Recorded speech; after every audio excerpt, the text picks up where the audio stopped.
Hey folks, Jim Thomas here, Fitness Management and Consulting, and I appreciate you being here at the channel today. And for those of you that have not yet done so, please consider hitting that subscribe button above. If you like the information we provide and find it beneficial, hit that like button. And as always, check out the links below for additional ways we can help you grow and develop your business. Now, our topic today, and this is a great one for gym owners across the globe, salespeople across the globe, how to bring your gym back to life. Let's get into this. Let's talk about some things that you can start to do immediately. So here's number one, is you have to really look at yourself first, okay? And here's what I mean. You have to be truly ready to make a change. Are you ready? Are you ready to make a change? There's some folks, quite frankly, it's time to kind of bow out gracefully, in a manner of speaking. But if you're truly ready to make a change, okay, we can help you bring this gym back to life, okay? So the first thing you do is look at yourself, because if you're not ready to do that and you start going into some of these other steps and other things, it probably won't work as well as you might like it to. So, kind of start with yourself, do a little soul searching depending on where you're at right now. Is this something you really want to continue with? If it is, you're ready to make a change, let's keep going, okay? Now, number two, don't go it alone. Do not go it alone. There's an old saying that I use in the consulting business when I talk with folks. If you don't know where you're going, talk to someone who's been there. Okay? And so whether it's a consulting group, it's someone like myself, or it's, maybe your attorney, your accountant, someone that's been through this, okay, get someone like that on your side. Don't try to go it alone, because what happens when you go it alone, there's too much trial and error. There's too much uncertainty, and things have a way of not getting done, and maybe sometimes they get too expensive in trying to get them done. So don't go them alone. Find someone that you can trust, someone that you can believe in, someone that can really kind of be that trusted partner for you. Okay. Number three, we need to get to work training our staff. Okay, it's not going to do you any good to start getting more prospects into your facility, and if all we're going to do is wing it. Okay, we can't wing it when it comes to sales.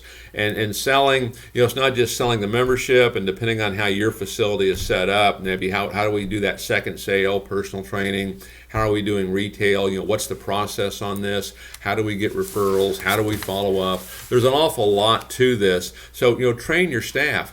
And as a bit of a sidebar on that, what a lot of gyms are doing right now, particularly if things are tight, they're actually using this channel to train their staff.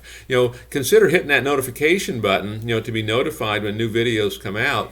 And what a lot of gyms are doing is they might watch and listen to 2 to 3 videos a day and then discuss that with their staff, and this becomes the training. Or staff can go home and watch some of these videos and actually kind of do this on their own, away from the gym itself. But however you choose to do it, make sure we're training our staff. We're either going to get better or we're going to get worse.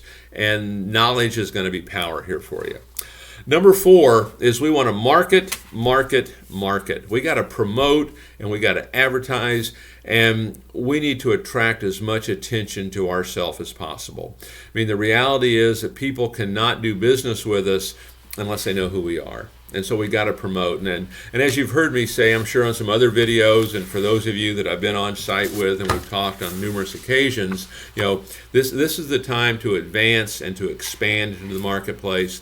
The biggest problem that we have is that people don't know who we are, and those that do aren't thinking about us. So we've got to really promote. So really get that plan in place, and go back and listen to some other videos and watch some other videos on talking about some specific things you can do for that. But we have to get that word out, okay, if we're going to get our gym, kind of back to life again.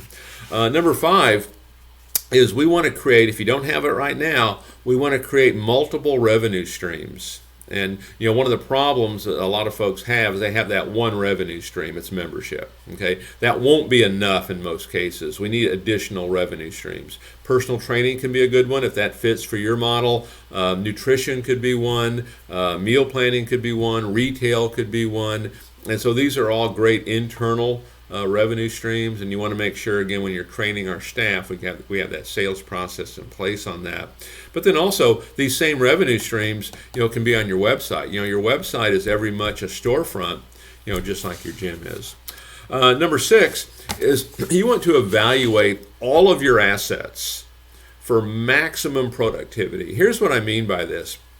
Is, for example, when I first get involved with a client, this is the first thing we do is we'll evaluate existing assets. We want to look at, okay, let's look at your website. Is this website really a lead generator for you? It's something you're already paying for, money's already being spent, so there's really no additional money here, but we want to make sure that website is generating leads. We want to make sure, hey, we're answering the phone. Okay, we want to make sure we're answering it properly. How are we handling a telephone inquiry? It's an existing asset. Are we handling it properly to get the maximum number of appointments, maximum number of shows? Same thing on our follow-up, same thing on our sales process, same thing on referrals, same thing on personal training. So look at every asset that you have and what can we do, to make that more efficient, more effective to maximize your profitability in your gym. Number 7, make sure we're setting goals and make sure you know your numbers. Okay, and again, I continually hear this one, is that, yeah, I'm supposed to make sales, a salesperson will say this, I'm supposed to make sales, but I really don't have a quota, I really don't have a number. Well, you need a number, okay? Set some numbers. Go back and redo your budgets. What do we need per month, and how does that equate, per staffer, inside your gym? And then also let's know what our numbers are, because then the reason it's so important on these numbers is that conditions have a way of changing. If your numbers are down, for example, why are they down? Is it, have we gotten off the process and it's a low closing percentage? Is our inquiries down? Okay, are we getting fewer inquiries? Are we setting fewer appointments on those inquiries? Where is the breakdown here? And unless you know those numbers, that's going to be a challenge for you. That's going to be difficult for you. Number 8, this one's, I guess, coming from me maybe directly to you, is this is not a democracy. Okay, when you decide how you're going to do this, this is how you're going to do this. Okay, we know what works. We know what works. Now, with that said, I kind of look at maybe this is kind of the straight and narrow of how things can work. Okay, in terms of getting your gym back on course and bringing it back to life, that's the straight and narrow. And so there's different ways that you can do it inside of there. And if staff or other folks have some thoughts and ideas on how that can work and it fits within that, I'm on board with that. But don't be afraid to say no. If they get outside those parameters, we got to keep them in here. This is how it's going to work. I was talking to someone the other day. We were doing an interview with them, and they'd worked for another company, and they were looking to come on board of this group. And we were talking about referrals, and they were saying that they were required to get 5 referrals at point of sale. And if they didn't get 5 referrals at point of sale, they weren't paid a commission. Okay? And I said, well, what happened if you didn't get them? He goes, well, Jim, you better believe I was on the phone the next day, trying to get those referrals. And so the point is, this is not a democracy. This is how, however it is that you want it done, this is how it needs to be done. Okay? And I don't mean that in a heavy-handed kind of way. Okay, we do want to, in a sense, kind of nurture some of this. Okay, to help get the results that we're looking for. But we get a plan in place, and we want to follow that plan. Okay, no matter what it is. I mean, there's some clubs right now out there that their sales quotas, in order for those managers to make bonuses and to make overrides, they have to beat the numbers from last year. Okay, so in some cases, the expectations haven't changed. This is, in some ways, one of the secrets. Okay, get your expectations up here. Okay, number 9 on bringing your club back to life. Don't take on debt. Don't take on additional debt. Don't take on debt that is it's unsecured debt. Don't take on debt that's unmanageable. The only debt you really want is debt that's going to generate you revenue. Maybe it's new equipment. Okay, potentially do that. Because, one of the things as we evaluate and look at all the businesses that have struggled during this time, it's that unmanageable debt and low cash reserves has been one of the big killers here. So don't be taking on debt. Now, I know I talk to folks that, they want to take on these big online marketing programs, hoping it's going to work, not having a sales process in place, and taking on a large percentage of expense for certain things, and it's just not advisable. There's other things that you can do to get the results that you're looking for. And then finally, and I said this earlier, but I want to say it one more time, always be marketing, always be promoting, always be attracting attention to yourself. If I could pick just one big thing this is the one we missed the boat on. I was talking to someone recently, and they were ready to, take their business to a new level. Let's promote it. Let's expand. State came in and said, okay, we're going to shut you down. Well, they shut themselves down.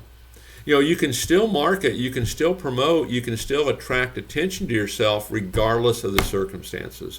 Let's put a big exclamation point next to that one. You need to attract attention to yourself. Okay, market, promote, advertise. Doesn't have to cost you a lot of money. You know what? Other than your time, it doesn't have to cost you anything. Okay, just get that plan together. And there's a lot of videos we have here on the channel that can help you with some of this. So 10 tips to help you bring your gym back to life. But you got to start now. Don't procrastinate it. Don't be thinking about it. Start doing it now. Stay consistent with it. So folks, my name is Jim Thomas. My company is Fitness Management and Consulting. Hope you all have a great day.